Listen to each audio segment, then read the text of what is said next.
2026 elections. All right. So we're playing the role of Big Brother. But then again, I wonder why Nigerians are so skeptical and so angered and livid with INEC, given that INEC is respected by neighboring countries, Benin, Ghana, the likes. Right, so that's my first big story, but let's quickly touch on the second big story. Interesting. There's something that you and I have talked about a couple of times, and we started talking about this from the 7th of October. Remember, there was the chaos that broke out in certain local government, MOI, Eleme, Ikwerre, and I think two others. I think Ikwerre as well.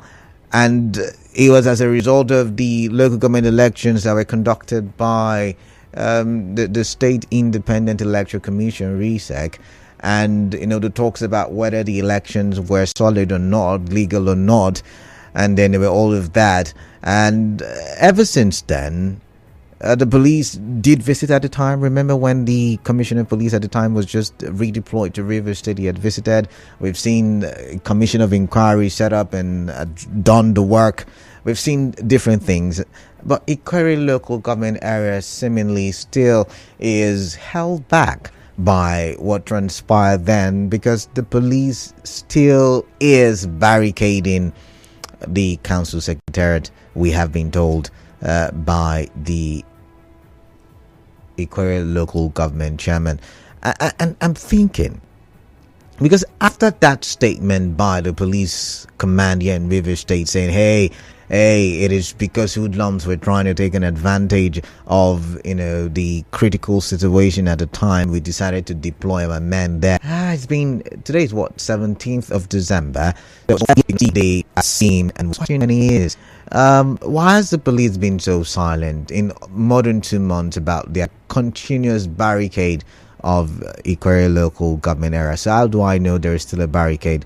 The chairman of Ikwerre local government area, Israel Abossi, says the continuous barricade of the Ikwerre council secretariat by the police will not deter him from visiting the secretariat or carrying out developmental projects for the people. He said this during the tour of the secretariat and other ongoing projects alongside the chairman of MY local government. The secretariat and other ongoing projects alongside the chairman of MY local government, David Omeriji, who paid him a solidarity visit. He said the police have not stated why they are still barricading the secretariat. Now, chairman of MY local government, Omeriji, applauded the Ikwerre council chairman for his speedy disposition and asked the police to vacate the council premises for proper activities to begin. Let's take a listen to Israel Abossi, the Ikwerre local government chairman. We have continually told them that out of sight can never amount to out of mind. This is our LGA. So by no reason, the police is still taking occupation of the LGA. Today we are here to show our presence because we cannot abandon our property. So we have come to take a look at what is happening in the LGA and to still confirm the presence of the police in the LGA. If you look at critically in the LGA, you see that everywhere is peaceful. So what has continually occasioned the presence of police is what we cannot assert. The projects are going on virtually in every part of the world of the LGA. We cannot be stopped from driving the dividend of democracy to the populace. All right. So you have heard from Israel Abossi, who is the Ikwerre local government chairman. What are you told? I can really comprehend for the better part of me why the police is still there. But I do think I have a commercial. I can comprehend that I do have a commercial. When I come back, I will look some more. Please to stay tuned.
leave Ikwerre local government area for the now. I still will get your thoughts on that. For those of you joining us, you're welcome. You're listening to Hard Facts and 92.3 Nigeria Info.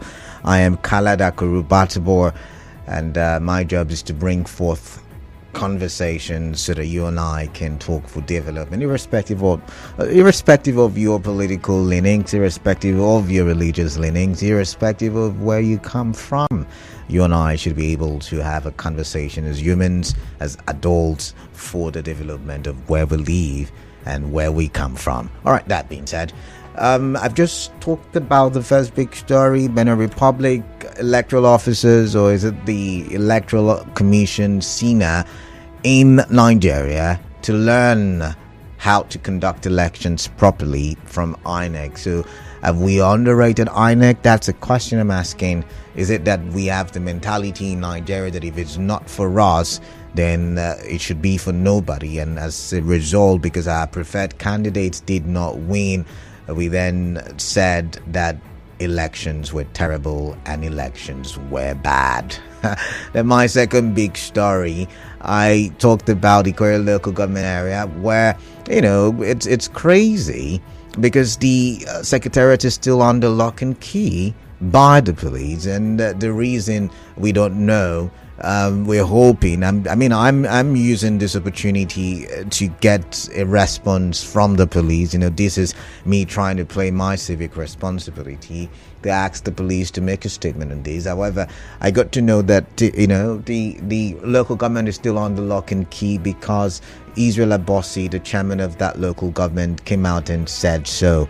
And he said that, the Barricade will not stop him from performing his duties. Just on the side, it's not a part of the big story. It's just on the side.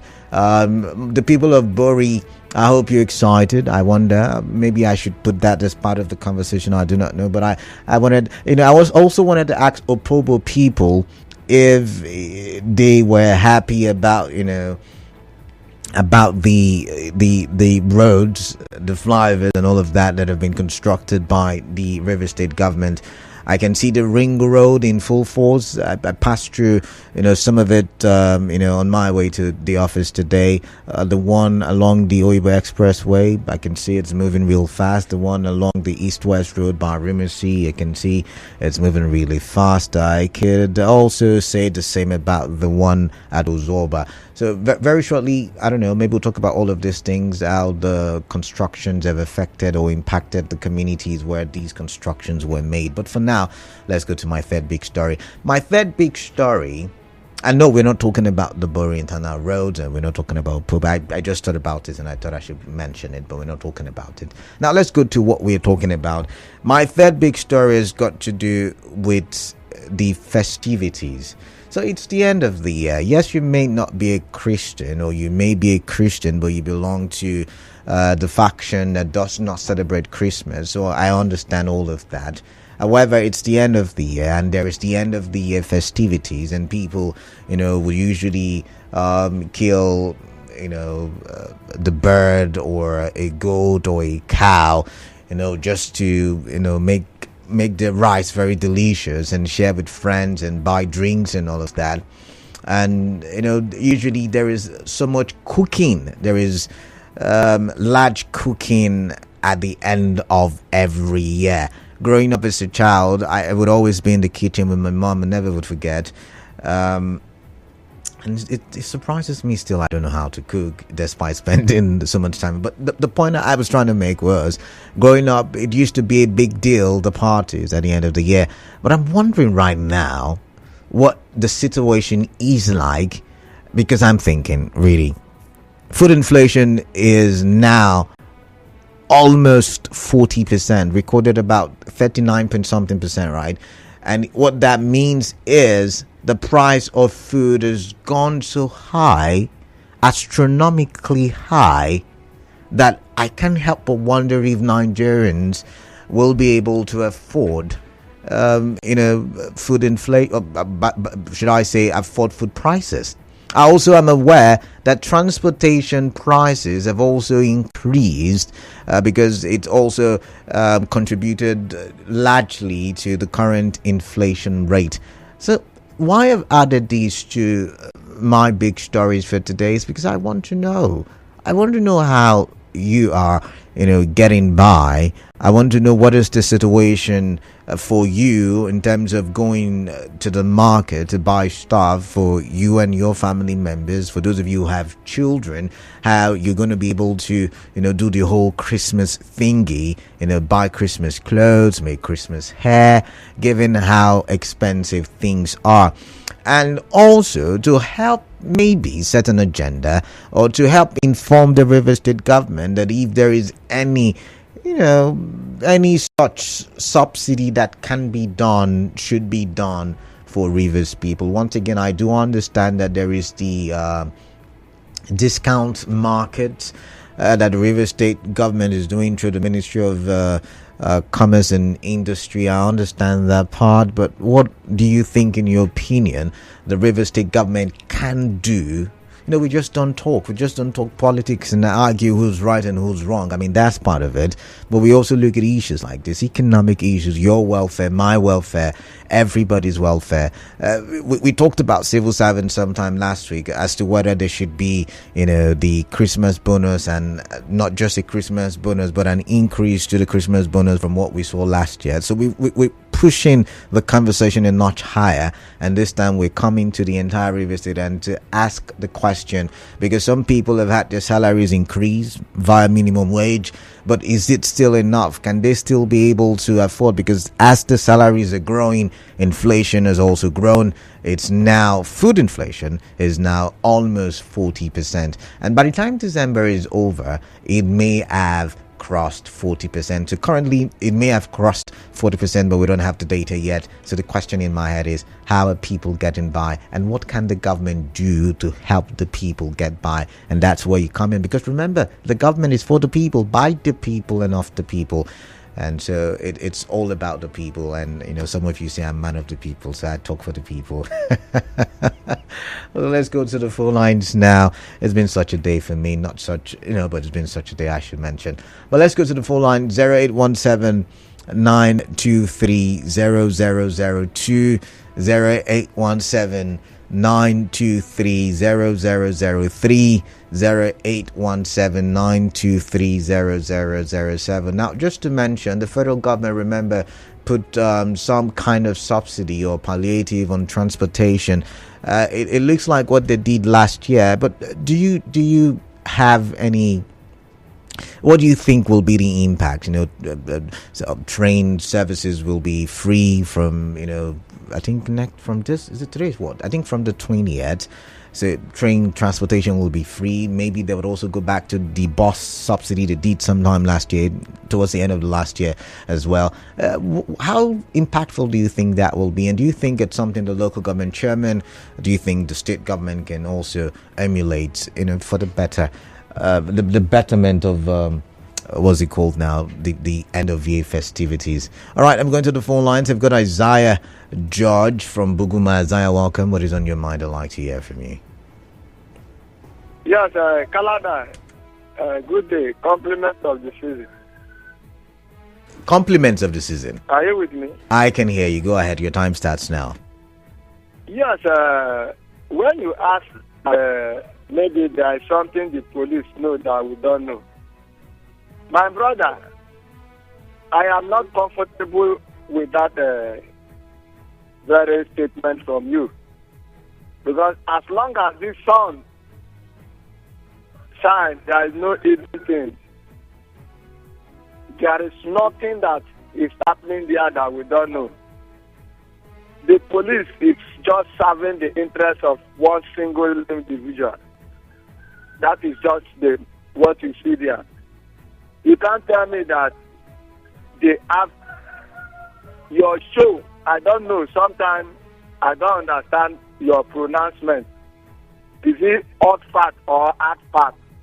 What I'm getting from you is hot fat. Okay. What I know is H-A-R-D. I never say hot facts. Let us understand. I never. I mean, you're the first person saying hard. That is what you Okay. say, not Hard. You want me to say hard? Anyways, thank you, Isaiah. I've got to go. The fact that I want to talk about is the police are not giving us any fact that made them to be there. No complaint of any kind that maybe violent or somebody was killed or community is clashing within themselves. I don't. Yeah, tell me the facts they have to put across. So it's very obvious if you say you don't know. We know. What you don't know, that person knows. But if you can ask questions, before you ask 5 persons, you will get to know what is happening. That is that. Right. And, on the issue of the festive period, I want to say that my brother, whether he likes, if he says rice 1 million naira, Nigerians will still afford. All right, Isaiah, I've got to go. Nigerians will still afford. He says, Robin from Ikwerre, welcome. What is on your mind? I like to hear. Oh my, Robin, that call dropped just as I peaked, and I apologize. Well, let's go to WhatsApp and let's see. Benin Republic electoral officials visit. Where is it now? The network is slow. Sorry about that. And then you said that there is nothing wrong with the amended electoral law. It would have been one of the best, but the people manning the electoral umpire rubbished the whole process. INEC did a terrible work when it was the moment to start receiving results for the presidential race. Ghana copied and perfected it with all transparency, no violence. All processes went peaceful, but we can't say, or you say we can't say the same during our own. As long as INEC is not fully autonomous structurally and financially, nothing meaningful will come out from that institution. Oyeka, from Rumudara. But let's listen to Bright from Rumudumaya. Bright, welcome. What is on your mind? Thank you, Kada. Good afternoon. Yeah, good afternoon. When we talk about police barricading Ikwerre local government, police, they are the security of the nation. Okay. So they know why they are there. So that, hello? I'm listening to you. Go ahead. So they know why they are there. Just because the facilities there are owned by government, not individual. So police being there are part of the government. So they are doing good job to be there for people not to come and destroy anything. Then concerning the INEC, then coming to get some knowledge from Nigeria concerning our INEC. Nigeria, one thing with Nigeria is that we believe at every point in time, if it's not me, there should be no other person. So that is to tell the level of Nigeria or the knowledge we have. Our nearby neighbors, our neighboring African countries, come to get knowledge on how we do our things. Even in our university, if not maybe the corruption of a thing, we have more vibrant and good lecturers. In the medical field, we have the better ones in Nigeria, even all over the world, that are Nigerians. So it's a good one. Nigerians should learn how to praise their own and not to criticize INEC. INEC is doing their good job. Right. Then concerning the cost of things, based on this estimate, I believe the governor's team should do the needful by increasing the bonus of civil servants and also see how it reaches other persons to make that at the end of the year, people will be happy to not be bad. Thank you. All right. Thank you, Bright from Odumaya. Good to hear from you. Got it, Ken from Mini as Ken. Welcome. Good afternoon, Canada. Yeah, good afternoon. Canada, I think in a home, a prophet is not being recognized. If capable men that will higher. So, in the country, so all the governments in which they will touch the whole world for celebration of them. All right, thank you. What is I like here? Yes, thank you, Canada. Yeah, welcome. Yeah, welcome. Canada, I'm sure Nigeria there when the former, as immediate past chief judge of Nigeria warned and advised that information should take it easy and mentioned certain number of hundreds of thousands of litigations in court. Canada, can you tell me any state in Nigeria here that the governor serving, including River State, that was not pronounced by Supreme Court? Mention the state in Nigeria after a general election. I'm thinking if you allow me, I may be able to think at one or two. If you allow me, nothing comes to mind right now. But maybe if I'm allowed time, I'll be able to think one or two. But go ahead. What's your point? Okay, good and fine. Then from 1999, from Obasanjo to the current president of Nigeria, tell me one president that is not Supreme Court that pronounces his victory. What about Buhari? I think Goodluck gave up, willingly. Buhari was not what's the word? Was not pronounced by Supreme Court. I agree about Goodluck Jonathan because it was visible and odious even during the campaign. Having said so, I'm telling you the average election in Nigeria has always been decided not by Nigeria but by the Supreme Court. And you tell me such electoral process is seamless, is something anybody from any part of the world will come to learn. Learn what? What are they coming to learn? Having said so, the issue of police in Ikwerre local government area, each time I tell you we are conquered people, you say no. Because you have not been conquered. People are conquered every day. The people of Ikwerre local government are being conquered by forces from Abuja. That is why police is sitting down there and Commissioner of Police here is keeping quiet. Having said so on the issue of price in food stuff, do you know that onions, as we speak, the smallest onions, like table tennis size, is 200 naira? Yes, I bought. Robin, I've got to go. Kelvin from Egbeda. Oh, sorry, I kept you. But do call back if you can. Let's go to WhatsApp now and read some messages from WhatsApp and talk for development nonetheless. This one says, good afternoon, Canada. I believe it is the Nigerian government that is peddling that news of Benin electoral body as to make the gullible Nigerians to believe INEC is good in their eyes. The truth remains the worst of electoral bodies in the whole of Africa is INEC, according to you. The police that is still at the Ikwerre local government area, they're under the instruction of the police commissioner. Imalta Kaintreba, name of 2023 election misdemeanor and rigging. If APC can make fake Nigeria